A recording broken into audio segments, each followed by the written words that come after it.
Hey, what's up, everybody? It's Mohammed with the Mohammed Minute. Right now, we're living in such pivotal times.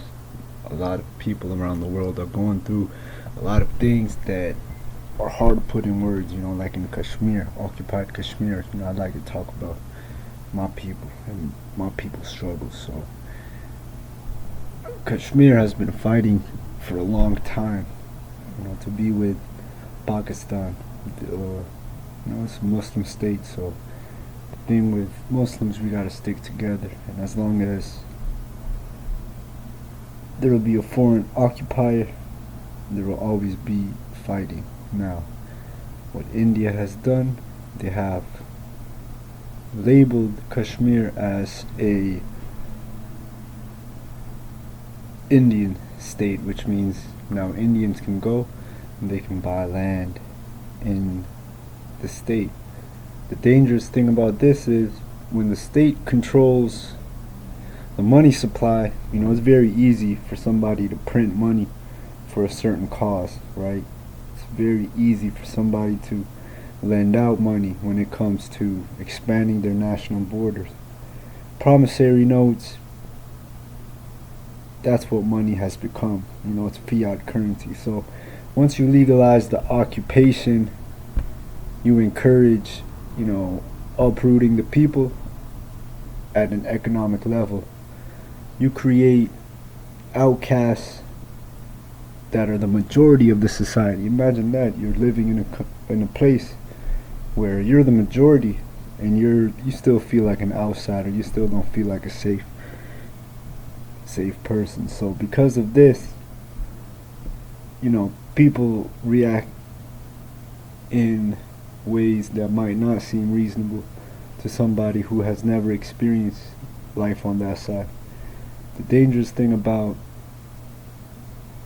an occupation is that it'll be felt for generations. If you see your father, to you he's a great man, but to society he's a nobody. He gets pushed around. You see your older brother, to you he's strong, but you see how his confidence has been broken for reasons you don't understand. You see your uncle, to you, man, strong as a boulder, but certain things, because of occupation, you see the turmoil within your own family unit. So the problem is that when you have a supremacy ideology, whether it's white supremacy, saying that your people are being the victim when really you're the aggressor of the whole situation. Really, you're playing an offensive war against defenseless people. When this happens, you go on a power trip. Certain people in your society, they're going to take advantage of their lost wonder years, meaning, a lot of cowardly people begin to set themselves up in high places in government, and then they live out their youth by oppressing, right? When this happens, there needs to be a call to action. Now, the call to action for the case of Kashmir is educating your neighbor, right? You got to go out and tell people what's really going on, because a lot of people, they may not really see or understand a life that they might not know anything about. But if you were to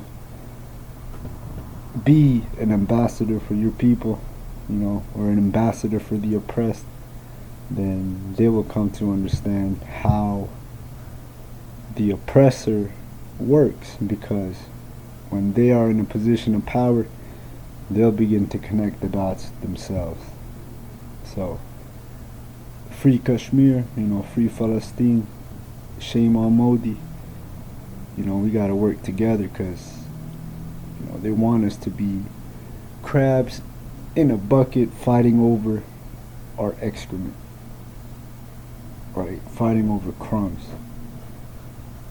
Even though we're all gonna get cooked at the end, right? We're all gonna be somebody else's food, but